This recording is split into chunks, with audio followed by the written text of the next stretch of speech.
The neurological examination of the upper limbs. Begin this examination by asking the patient to remove his or her shirt and to sit over the edge of the bed. Hello Richard, nice to see you. I'd like to examine your arms. If you wouldn't mind taking your shirt off and sitting on the edge of the bed, and I can do that. Examine the motor system systematically every time. Inspect for wasting, both proximally and distally, and for fasciculations. Don't forget to include the shoulder girdle in your inspection. Okay. I'd like you to put your arms straight out in front of you like this with your palms up, and then close your eyes and just hold them there. Ask the patient to hold both hands out, palms up, with the arms extended, and to close the eyes. Look for drifting of one or both arms, which can be due to upper motor neuron weakness, a cerebellar lesion, or posterior column loss. Also note any tremor or pseudoathetosis due to proprioceptive loss. Feel the muscle bulk next, both proximally and distally, and note any muscle tenderness. Do you have any pain? Test tone at the wrists and elbows by passively moving the joints at varying velocities.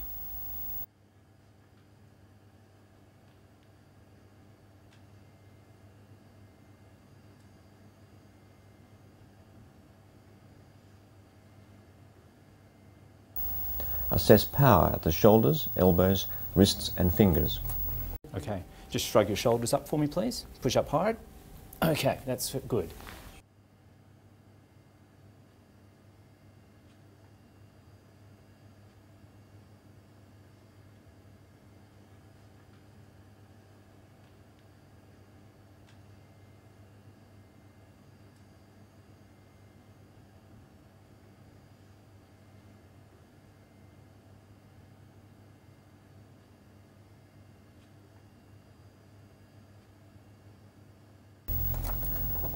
Shoulder abduction.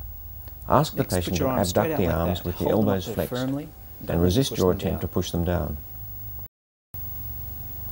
Adduction. Ask the patient to adduct the arms with the elbows flexed and not to allow you to separate them. Towards your sides. Hard. That's good. Thanks. Elbow flexion. The patient should bend the elbow and pull so as not to let you straighten it. Pull hard. Yep, harder. Okay, it's good. And now, I'd like you to put your thumb towards your face and pull up again. Pull up hard. Okay, relax. And try this side. Pull towards you. Okay, relax, change the angle. Thumb up towards your nose and pull towards you. That's it, good. Extension. All right. The patient should bend the elbow and push so as not to let you bend it. Now, just straighten your arm down towards your knee. Hard. Okay, that's good. And this side, down towards your knee. Wrist flexion. The patient should bend the wrist and not allow you to straighten it. Don't let me straighten it up. Okay, and this side. Keep it flexed. Good. I'd like you to put your wrists, cock them up straight. The patient should extend the wrist and not allow you to bend it. Straighten them. That's good. Finger extension. The patient should straighten the fingers and not allow the examiner to push them down. Now you put your fingers straight out and hold them there. Good. Finger flexion. Ask the patient to squeeze 2 of your fingers. I'd like you to just never squeeze offer hard 3. on my fingers. Now again, squeeze these hard, don't let me take them out. That's good. Okay. On your Finger knee, abduction. just spread your fingers the apart patient like should that. spread out the fingers and not allow you to push them So together. don't let me push these fingers together. That's good. And spread these fingers apart. Just rest them there. Again. Finger adduction. There, Ask the patient to keep the fingers together against your attempts to separate them. And resist me pulling your fingers apart. Resist. Now test for an ulnar nerve lesion. That's good. Frohman's sign. I'd like you to hold this card. Ask the patient to grasp a piece of paper between the thumb and lateral aspect of the forefinger on each hand. If the sign is positive, the affected thumb will flex because of loss of its adductor muscle. Again, grip it tightly. Hold it there. Good, thank you. And now test for a median nerve lesion, pen touching test. Ask the patient to lay the hand flat, palm upward on the table, and attempt to abduct the thumb vertically to touch the examiner's pen held above it. Now hold that thumb. This may be impossible if there is a median nerve palsy at the wrist or above. And on this side, again, touch the tip of the pen. Gets your thumb in the right position, and now hold that there and don't let me put it down. Yeah. Okay. Now test the I'd like you just reflexes. to fold your arms Begin with the loosely like biceps that. jerk. And just Place one forefinger on the biceps tendon and tap this with the tendon hammer. The hammer should be held near its end and the head allowed to fall with gravity. Normally, if the reflex arc is intact, there is a brisk contraction of the biceps muscle with flexion of the forearm at the elbow. This is followed by prompt relaxation. If a reflex appears to be absent, always test following a reinforcement maneuver. For example, ask the patient to clench the teeth tightly just before you let the hammer fall.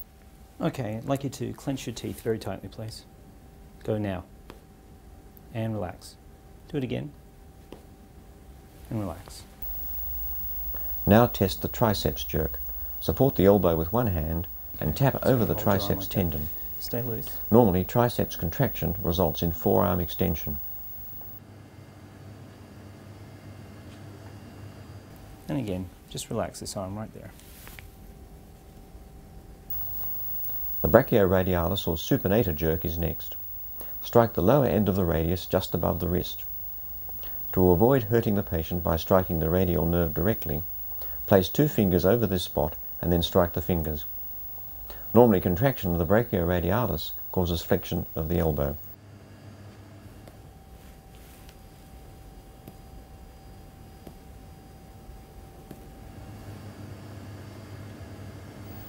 Now test the finger jerks. The patient rests the hand palm upward with the fingers slightly flexed. The hammer is struck over the examiner's fingers, which have been placed over the patient's. Normally, slight flexion of all the fingers occurs. Just relax your fingers there.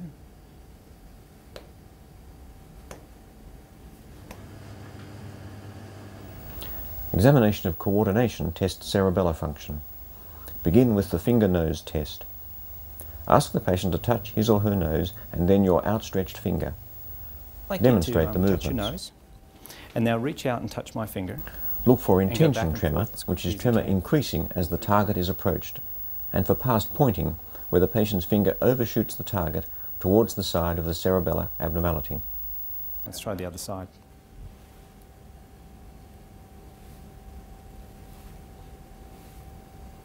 Okay, that's good. What I'd like you to do is on the back of your hand, I'd like you to take your other hand and to alternate front and back like that, and then go as fast as you can. Now test the patient's ability to perform rapidly alternating movements.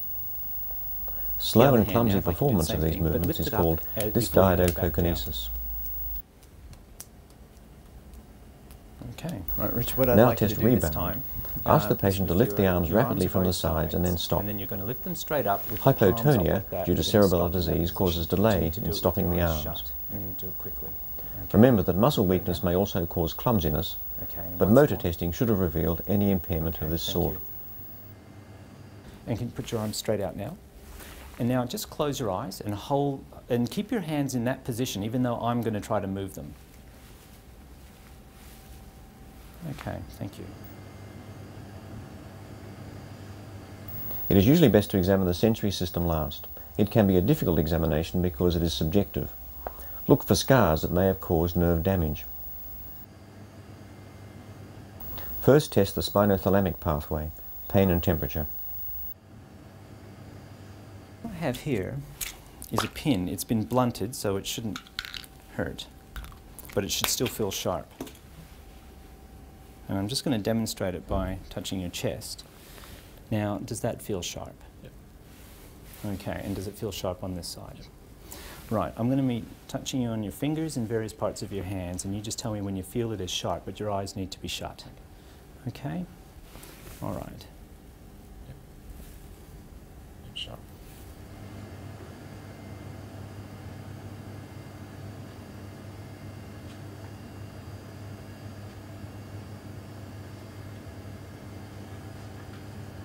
Test each dermatome. Map the abnormal area and fit any sensory loss into a pattern.